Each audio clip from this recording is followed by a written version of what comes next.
FOG number 183 is Corey Oates. Corey played 9 Origin games for Queensland after making his debut in 2016. Corey was born in Biloela but raised in Biloela and attended boarding school at St Brendan's College in Yeppoon. A keen cricketer, Corey was forced to decide between his love of cricket or a potential career in Rugby League. The rest, they say, is history. Corey made his first grade debut with the Broncos in 2013 after being named in the National Youth Competition's Team of the Year the previous season while playing in the second row. In a stellar career, Corey played over 200 games for Brisbane and was the club's leading try scorer on 4 occasions. Corey Oates announced his retirement at the end of 2024. Well, Corey Oates, thanks very much for your time. What does it mean to you to be a FOG? Oh, geez. To be honest, growing up where I grew up, you never think it's a possibility to actually even have that next to your name. So it's an honour, to be honest, to put it pretty simple. Growing up and, where I was, Jason Etherington, you just sort of knew him as, Jason Etherington. You muck around, play footy. You just know his family and that, but you'd never think about, ever playing and going to that level of football, especially when you're just doing it for fun, and even in high school, I never thought I'd ever be here. And then, as they go on and on and on, even still to the day when I got picked, and I guess it probably explains, when you're playing good footy, it's how it feels. But I never thought I was any chance or in contention ever. I just thought I was just trying to play footy and do my job for the team. And it's honestly, it's a pinch myself moment with the team I got to play with. To have that next to my name, the FOG, brand, I guess you can call it. To be honest, it's an honour and something that I will cherish. Take us back to the young boy growing up in Biloela. You're born in Biloela, but Biloela as a young kid, that's where you developed, I suppose, your life skills. So what was it like growing up in country Queensland? My life skills, wow. It was awesome. I'd never change it for anything. Growing up on a big farm, big, cattle farm, everything was there. You never wanted to go anywhere else. Nothing else really mattered in the world, except for playing sport and getting home from school and just disappearing until dinner time. And the memories are just endless at that place. While you injured yourself probably most weeks, fell off bikes, tried to do silly jumps and you end up in a fence or, fight your brother, because you're playing one-on-one backyard footy and fall for a dummy and you get up him for throwing it. Those memories, there's so many of them. It was just the funnest time of my life. As a kid, I wish it just never ended.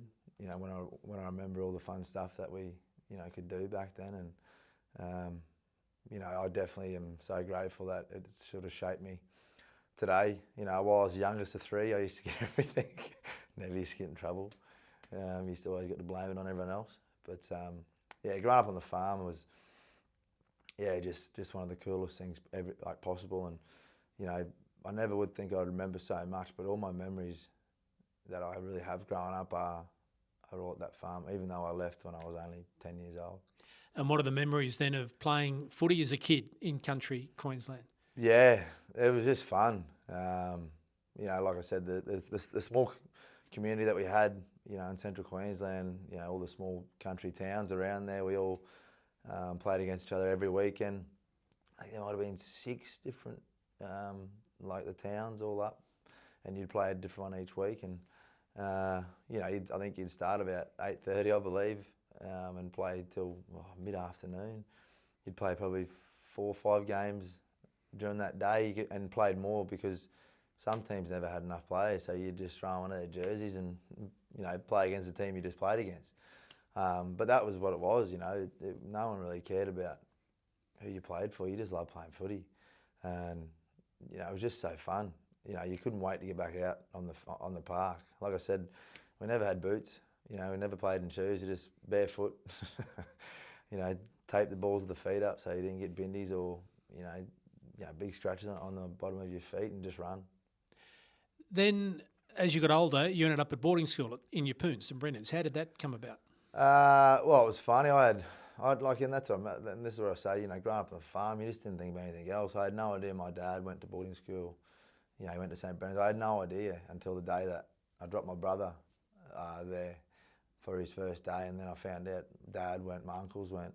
I think they were school captains also when they were there, and then a lot of the fathers that were the fathers of people I grew up playing footy against, they all went there too, and I had just no idea. And I remember rocking up and it had its own agriculture, like farm, cattle, had like 5 footy fields, cricket nets, cricket fields, tennis courts, I had everything. And Mum tells me the story, all the time.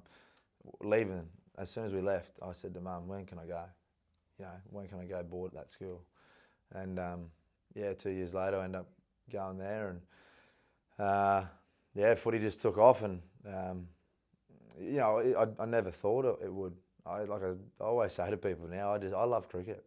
I used to love playing cricket. I used to love playing cricket a lot. Every weekend there was something to do. Club footy, club, and then school football. But then you played club cricket, school cricket. I used to play tennis a bit, but I gave that up pretty quick. I didn't like running too much. What'd you feel in the slips, did you? No, a bit everywhere. Whenever everyone get over my banter and trying to sledge people, they'd throw me out in the boundary. But I loved it wherever. I used to feel anywhere. I used to feel silly mid, and used to get smacked all the time. But the batsman would hate he'd hate me after it. But that was the plan. I loved everything. I'd slogger, going in the bat. First ball, I'd try and smack for 6 every time. So when did the footy take over? When did that start becoming serious? I had to make a choice. The Bronx forced me to choose, and the grade 11. Because when you look at all the school football you played, because I never made many rep teams growing up when I was 13 and 14. Well, I don't remember making many.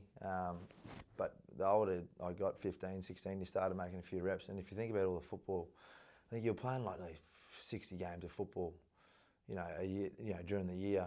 I think they were 70-minute games or 60-minute games, and that's a lot of sport in itself. But then I was playing cricket every time that finished. It's actually a funny story. I used to play against Cameron Munster.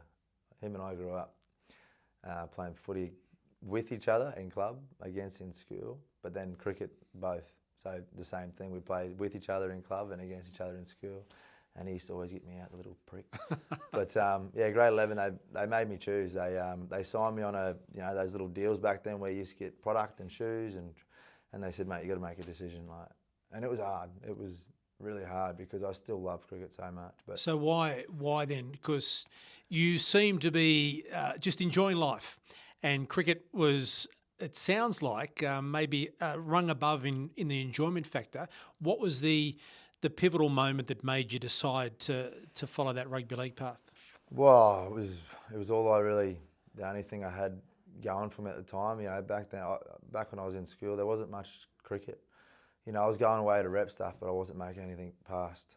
I was never really getting picked in the Queensland teams, or I wasn't that level just. Apparently I was close a few times, but there wasn't many 2020 comps and all that back then. So, I really didn't. It was a hard decision for me because I just loved the sport so much. But I guess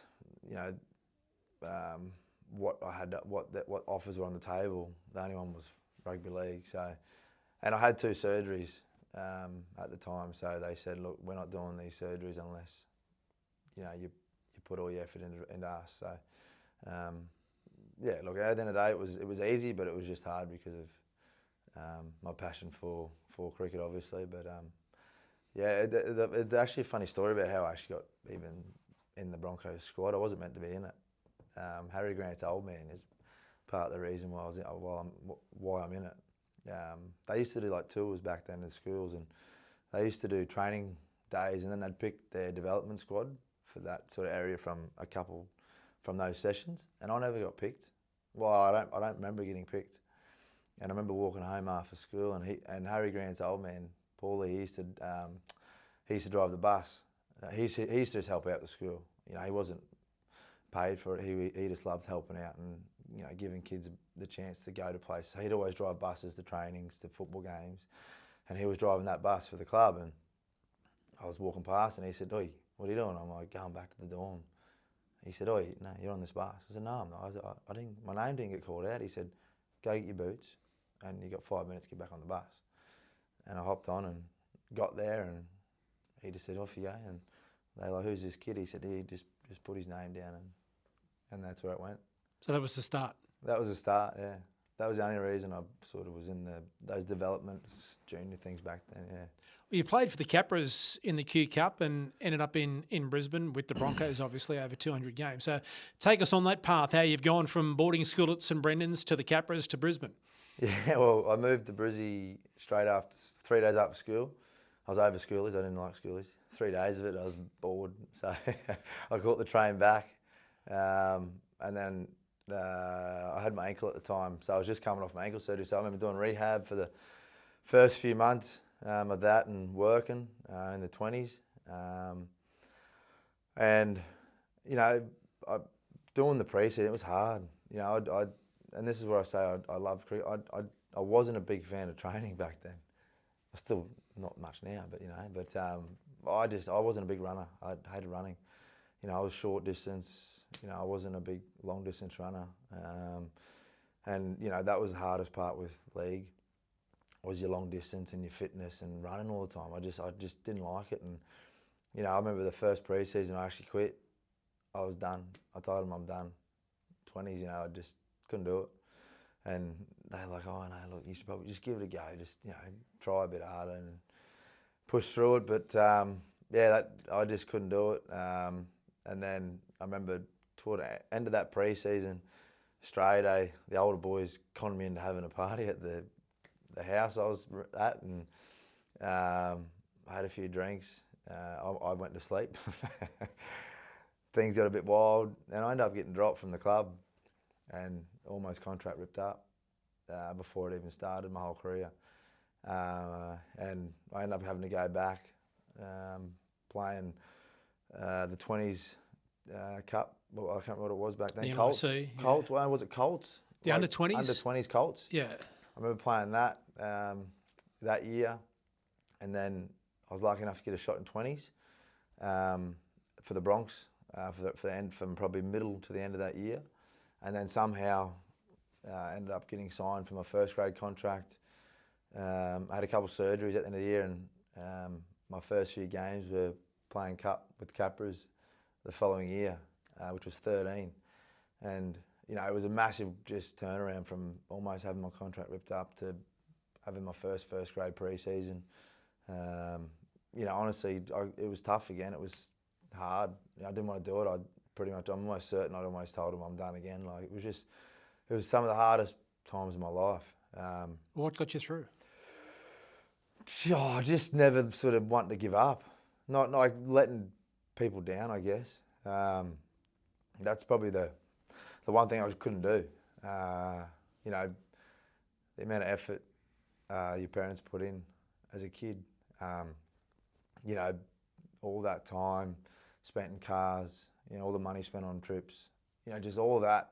And then, you know, it's sort of growing up trying to be, you know, like my old man. So it's, you know, he was that guy that nothing was ever too hard. Nothing's ever too hard for him. And I think that was probably part of the reason why I always kept going back. You know, you ask, so I mean, I struggled. Fitness was just so hard for me. I just hated it. I just couldn't do it. You know, but playing footy was probably easy, you know, natural. You know, from a young kid, all I remember was just running dead straight, just as hard as possible. And that was one thing that Dad probably instilled. Just every game I played, it was like, you can probably run a bit harder, mate. You know, that was it. You know, and I grew up just ended up loving the contact and the physicality. You know, some bloke could, if he hit me, I'd I'd spend the next 70, 80 minutes trying to find that bloke to whack him back. I just loved it. I just loved every part of it, but the training. It's a big thing, though, when you say grade 11, you were told you had to make a choice.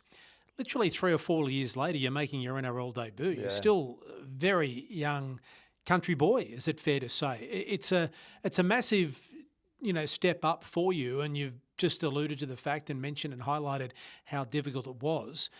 Could easily have turned around and gone home and maybe wanted to. Was that 2013, that taste of the NRL, that pivotal moment for you? Yeah. Well, it's funny, the story about all that. I was, back row, training back row, centre. But it was, for first grade, they were training me back row, lock, middle, that was the position I was training at for the pre-seasons and, during the season while I wasn't playing, but I was still playing Q Cup. I was playing back row for Capras. But then if, someone gets injured, I just used to go to centre for the game, and they'd always have a spare, back row or, guy that could fill in. So I remember my debut game against Melbourne. I was meant to debut the week before against Warriors. So Alice Glenn was sick, and I was almost playing the night before. So the day before, during that week, they said, just be prepared. He's pretty crook. He may not play. And I remember just bricks, because that Warriors team, I'm pretty certain I remember they were huge. Like, they were big boys. And the night before, they said, oh, no, I think he's going to be okay. You can play 20s. And then we played 20s as Sunday, I think. Or the Warriors a Sunday night. And then flew to Melbourne, and they said, oh, you're flying with us, just get the experience with the first grade team. When usually I'd just go with the 20s. And then the night before, they told me I was debuting that next night against Melbourne. I'm like, it's just like, holy and I was off the bench prop. I was meant to come in the middle or back row or, for 10 or 15 minutes, whatever. And Jack Reed ended up popping his shoulder out, I think 15 minutes in. And I ended up playing 60-odd minutes against Will Chambers, in the centres at the time. And I tell you what, it was a welcome to NRL. I remember he hit me and he said, welcome to NRL, but in the way that Will would say it, Yeah. And that was just a moment where I was just so happy to be out there playing against all the best players in the game. And we got beaten 28-8, but I didn't care. I was still the happiest kid in the world. And I played another game the next week at centre, and then my wing career started that following week against the Cowboys when Hook grabbed me and said, oh, mate, you're playing wing. He said, you'll be right. I said, mate, I've never played wing in my life. Not once. Never trained. Not once did I ever play or think about playing wing. He goes, oh, you'll be right. And he said, he just threw me on the wing. And that was sort of the start of my wing career. The next year I didn't really play a lot of it, but I remember when Wayne come, he said to me, he said, you're doing a better job than some of the wingers we got. He said, I'm just going to stick you there and we'll see how you go. And he said, you can do what you want with it, but I think you're our best winger. Might be a hard question to answer then. If you hadn't been moved to the wing by Anthony Griffin, do you reckon you'd be sitting here now talking about your Origin career, your career over 200 NRL games? Yeah. Is that the moment that moving to the wing, defines your career? Well, yeah, and this is where I think, all the people that helped me, whether Hook wanted me to play there or not, he still gave me my first opportunity. He put me on the wing, and showed me what I can do out there when I never had any idea of what I would be as a winger, I guess. The following year, I still played off the bench, back row, lock, centre, back up, wing. I was back up just for every position. And it wasn't until Wayne came and he said, mate, look, it's really handy having a guy that can fill so many positions, but for yourself long term, it can not be great. He said you can just be that guy back up for everyone. And I remember the time we lost a fair few of our wingers start of the year in 15, and I was off the bench, and I was always end up on the wing, for 20, 30, 60 minutes. And I used to do a pretty decent job, but that was just me. I never wanted to let anyone down. Whenever I had my opportunity, I just wanted to do my job and just go 100 mile an hour. That was just me. That was all I knew. And, if Wayne didn't give me that advice, and he said in life you just got to take your opportunities. He said because you may not get another one, and he just said it's up to you what you do with it. And you know, if I never probably had that conversation, or he never gave me that opportunity, you know, who knows? You know, I probably still could have been that guy trying to be on the back row. A couple of years later, you're playing Origin. You mentioned earlier that you never even thought you were a chance. So what was it like in 2016 when you found out you were going to represent Queensland? Oh, it was scary. I remember Wayne's advice was actually don't talk. When he found out I was getting picked, he rang me. He said, like, you know, he was great. He said, you know, you deserve it. And but I'll give you one piece of advice: do not talk. And I didn't for the first camp. But no, I couldn't believe it. I told my dog. My dog was the first one that found out that I got picked because I had no one else. You know, I was living on my own at the time. I had my dog and me, so that was it. But yeah, I actually couldn't believe it.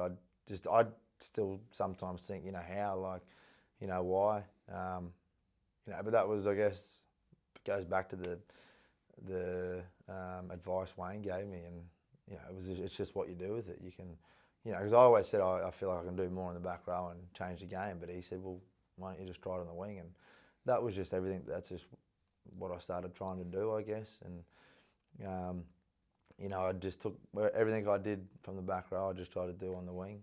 You know, run harder. You know, and just do my job and not sort of let anyone down.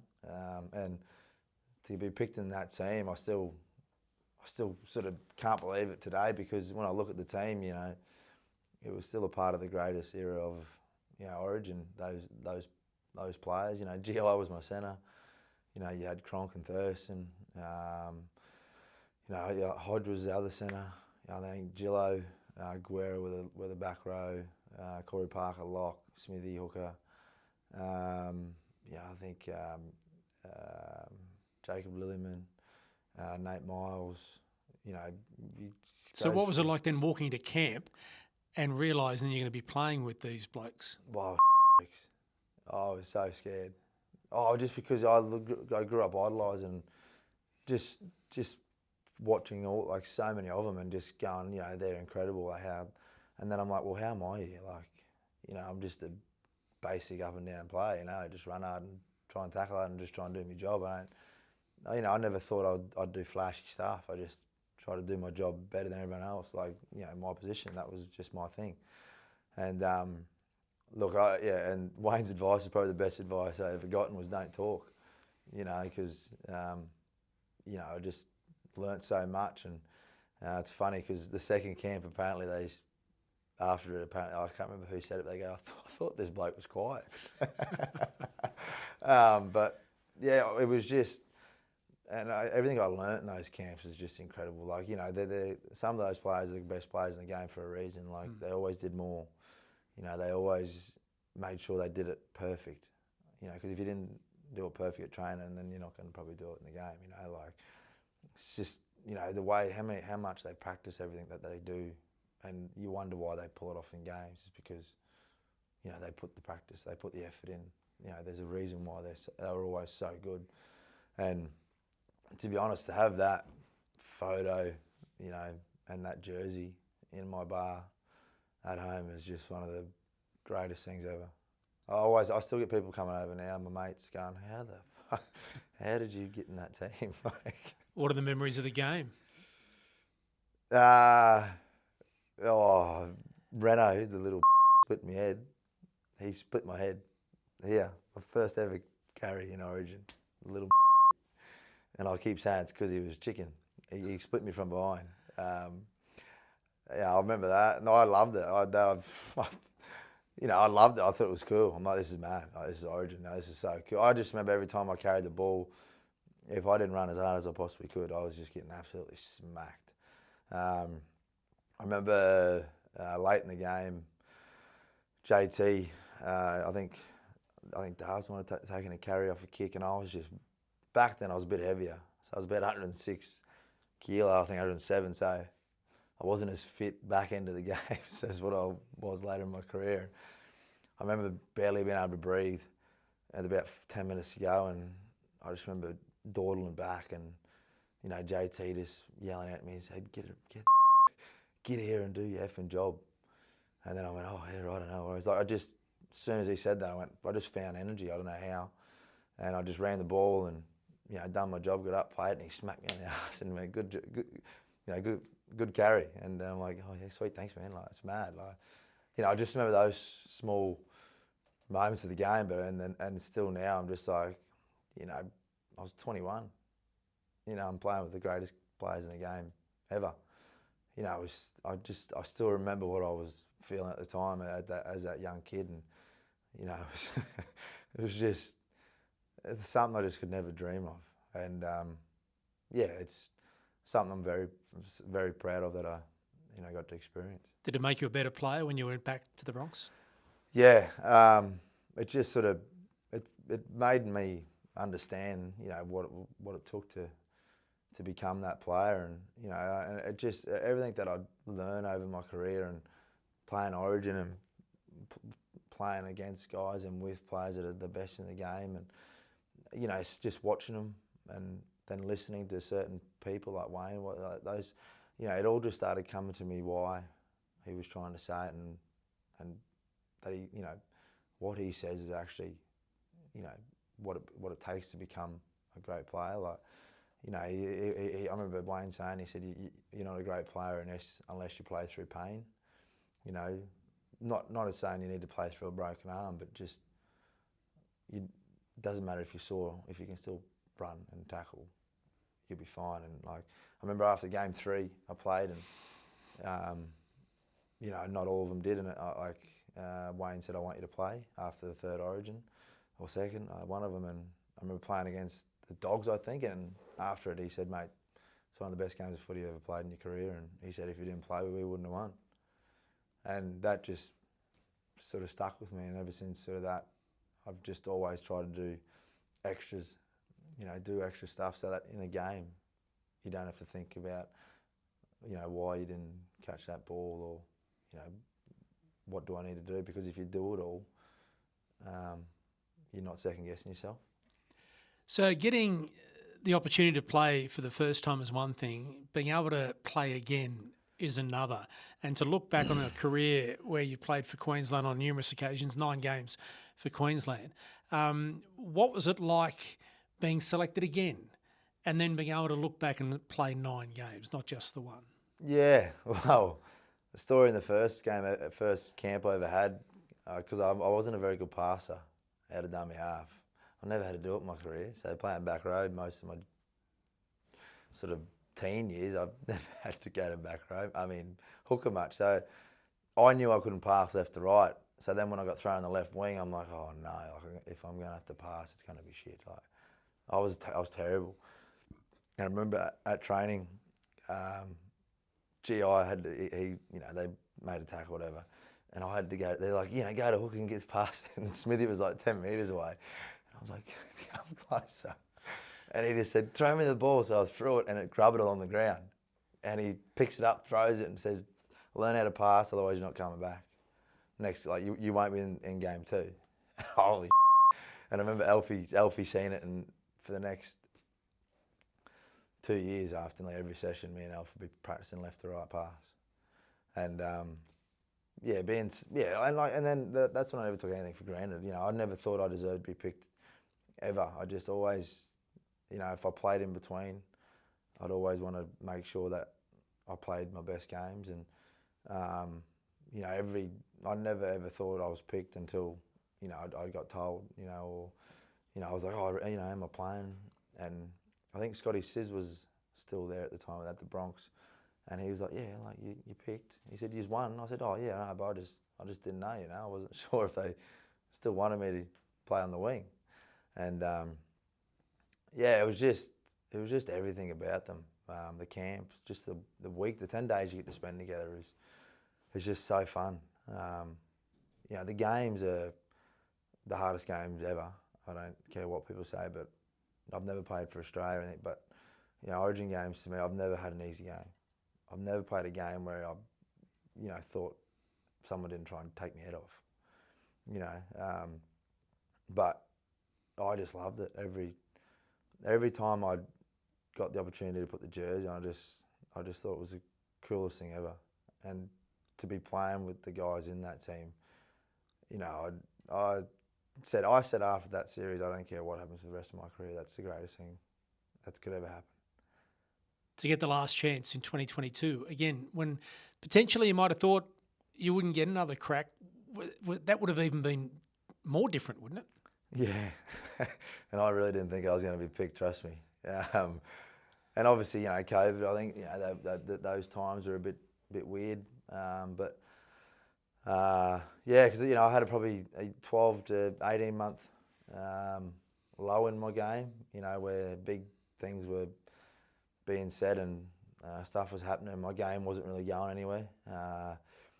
So I actually thought my career was over. I think a couple of years before that. I was almost about to call it quits. I just had enough. I couldn't handle it. Parts of my body were aching, and I just didn't know how to stop it and why. And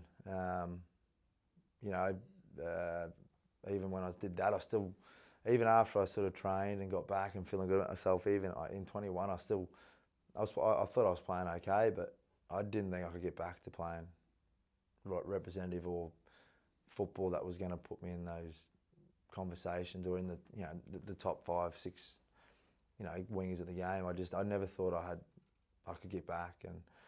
And 22 year, I suppose for me was probably one of the best, just because I've never felt so good in my life playing footy.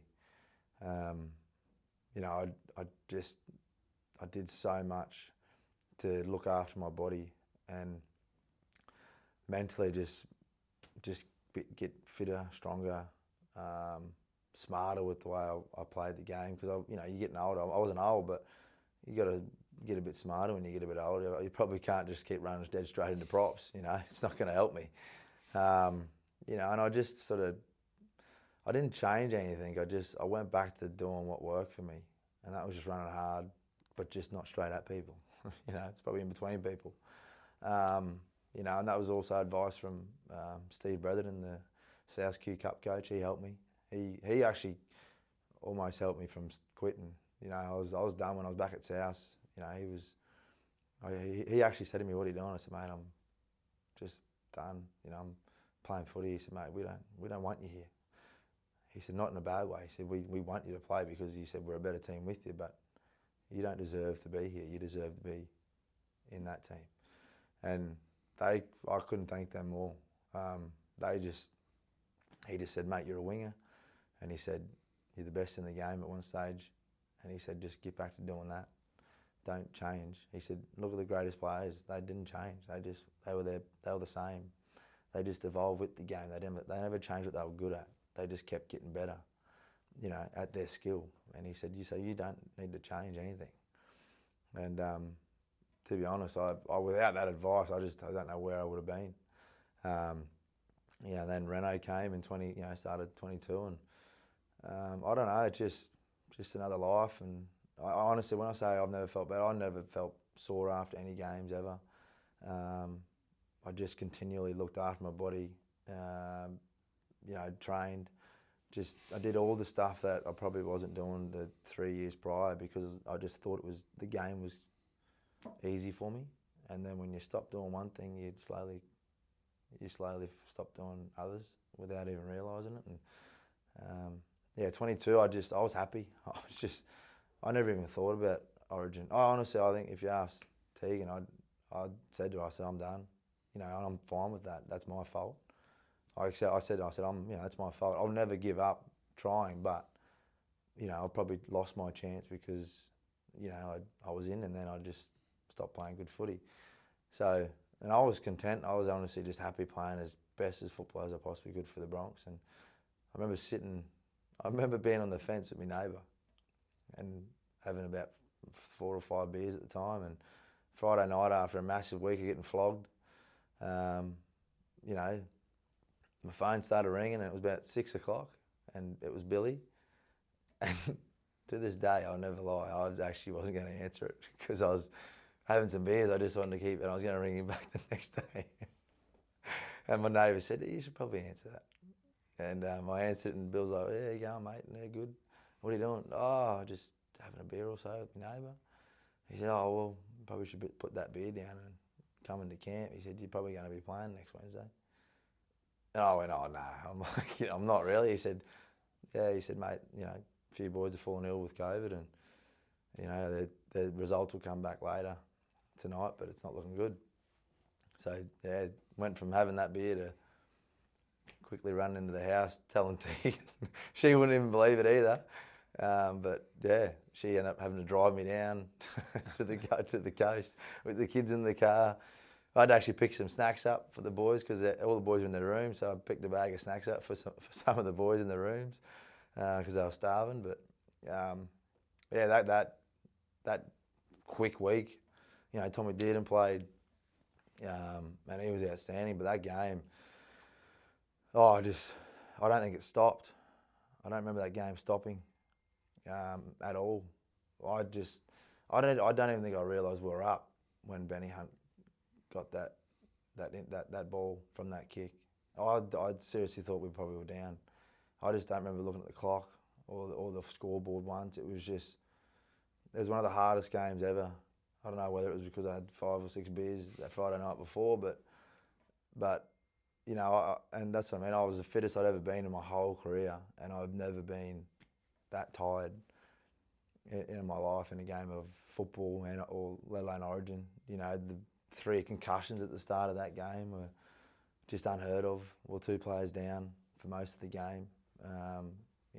Tommy Gilbert played probably one of the games of his career in the back row. I think that was his debut. Tommy Dearden, kid, debuting, and I wasn't debuting, but I felt like I was again. It felt so good to be back, and that honestly, I thought, my career was coming back in the Origin arena, but unfortunately after that game it wasn't meant to be. But that game was still probably one of the most fatiguing in my life. But yeah, it's probably one that I'll cherish for a long time, being picked in. As we sit here today having a chat, in the off-season you've hung up the boots, decided to retire. How difficult was that, or was it an easy decision? And how do you sit here now looking towards the future? It was hard, but it was easy. It was hard to deal with how the last 2 years have gone. Like we just spoke about then, 22 being probably one of the best feeling years of my life, just with playing and how I felt, and how good I felt like I was playing, and how easy everything felt again. To then 1.5 games into 23, a broken jaw, and another two injuries during that year. Ended up probably being the worst year of my career. So I went from the highest of highs to the lowest of lows in space of 12 months, and that it didn't get me down or beat me up. It rocked me, to be honest. I just didn't know where to sort of go from there. But I thought I was done with the surgeries and the injuries just because of how much I was looking after my body and putting in, and just the effort I was putting in. I kind of felt like I didn't deserve it. With the amount of work I was doing. I think I had a week off for 3 years in a row. I trained every week for the whole year. I didn't stop because I just didn't want to go back to not feeling good about football. And I just loved making it feel so easy. I just didn't want to stop. And that year really took a toll on just me. My body was just tired. I remember that, I think, after the 3rd one. So, I went broken jaw, tore my PCL 16 minutes into the Parramatta game after I come back. I didn't think I hurt my knee massively until the next day. So I had another 8 weeks off. Came back from that, played 3 games, and I still felt great. I thought I was still playing some of my best footy. And then just at training, my knee just went crack, and you know, I cracked my meniscus and my cartilage at the same time, and had to get clean out, so another 6 to 8 weeks. And because I wanted to get back, and this is where I wish I was just more patient. You know, coming back probably 2 weeks early was probably the worst decision I made. It just ruined probably the next 12 months. But that was my decision, and you know, I had to deal with it. And you know, I didn't get picked into that year because I wasn't playing great. I wasn't feeling great, and I couldn't run because of that. And then, you know, the last 12 months, I probably knew I think I rang my manager in March this year. I remember coming back from Las Vegas, and we trained the next day, and I couldn't walk then for about a week. I just couldn't walk. It just hurt. I had to get needles, you know, I had to get cortisones and fluid sucked out, you know, most months, you know, just to be able to run. I couldn't sort of, if I played around with my kids during the week, and you know, you just enjoy life like I normally would, as in, you know, days off, get to go and, you know, spend some time playing golf. I couldn't do it. If I played golf, I couldn't play footy. On the weekends, my knee was just too beaten up. You know, I couldn't really, you know, do a lot in the backyard with the kids, and it just made me think about future life, and it was an easy decision because of that. And you're landing on your feet pretty well, got yourself a job sorted already. So looking ahead, how excited are you? Yeah, I'm so excited. I'm so thankful, you know, and I wouldn't have got this opportunity if I didn't run into Kip coming home from Vegas on the plane. He was a bit hungover, I think, but yeah, you know, I think 2 weeks later after that flight, I got a call from their producer, and spent the next year doing a day here and there with them. Well, mornings, you know, just your general chat. And when they found out I was going to, you know, hang the boots up, the producer said to me, well, if you're serious about this, like, I'm thinking about trying to get you a full-time gig here. And yeah, I thought it was no chance. I really did. Even my manager said he wasn't. I remember talking to him, and he's like, yeah, look, you know, probably, you know, have a few things up your sleeve just in case, because he said, you just never know. It's pretty hard. Like, and I felt like, I said to him, I said, you've been a bit of a I'm like, you're not very confident in me. And then when it actually, it was funny. We're in Tokyo on our family holiday, and they rang me. Well, George rang me and said, mate, you got a job. I said, what? He said, oh, on the radio. He said, they just offered you a full-time job. And that's what I said. I was like, you're being a bit of a like, I was off you. I said, it's like you just didn't want me to have it. He said, no, he said, it's never happened before. He said, I just thought it was just no chance. I said, well, why can you be honest with me? He said, well, I didn't want to I didn't want you to have your hopes up, and then I just ruin it. But yeah, I'm so thankful. And like, you know, they say to me, it's you know, you're the reason. But I just, you know, with the fears and the pressure that all the players have when they retire, you know, they just lifted a massive weight off my shoulders. It's funny because it was actually number one on my list that I always wanted to do. You know, I didn't want to always be stuck in that football bubble where I was always just going to rely on the club. You know, I never wanted that to be, you know, what it was. You know, and now with this, I can probably, you know, there's a chance of, you know, growing more and more, depending on how much I put in. But, you know, I don't really go half-assed at stuff, and I'm really excited. It's, yeah, a lot of people that are close to me and have known me for a long time, they understand how much I wanted this. And yeah, it's exciting times, and you know, hopefully I've got it for a long time. Who's had the biggest influence on your career? Oh, it's so many people on the way. Wayne's always been one for me to ring, just with anything in life, not just football. You know, he's been great. You know, he probably changed me as a player and changed the way I went about training.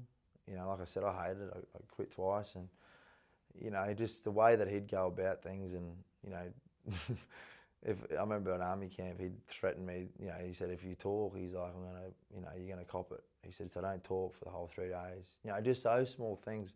I wish at the time I understood what he was doing, but I hated him. But I became a better person, and more confident out of those, because he said, instead of spending your time whinging about how hard things are, just do it, because when you whinge about it, it's like it's always going to be harder, and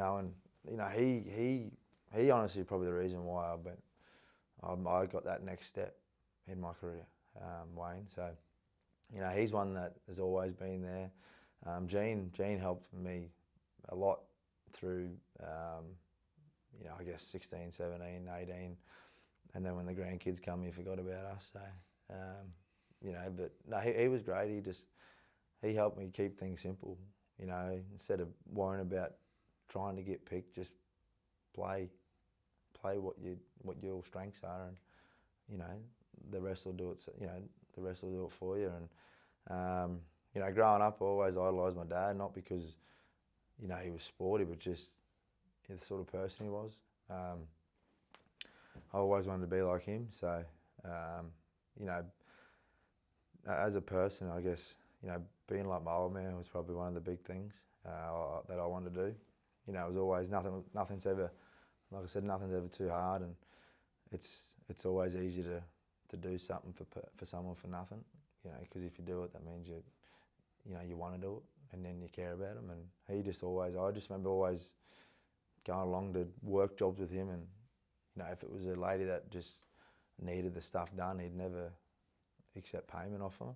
And I just always remember those small things, and ever since that, I just always wanted to be like my dad, and help people out that needed it. And just whenever people talk about him, they just love him. So I want people to talk about me like that. So, but then like I said, there's so many people along the way, but everyone's helped me out in my career in so many ways than what they realise. But there's too many to thank. But they're the guys that probably changed my life a fair bit. Andrew G is one guy that I can thank for my career in general. He knows why. But there's, like I said, there's always the guys that have done more, but so many people have played a small part in me getting to where I am. Well, Corey Oates, thanks for your time and congratulations on a wonderful career. Thanks for having me. Thanks for watching this episode of the FOGS Queenslander podcast. If there's a FOG you want to hear from, leave a comment to let us know. And don't forget to like and subscribe so you don't miss any of our videos.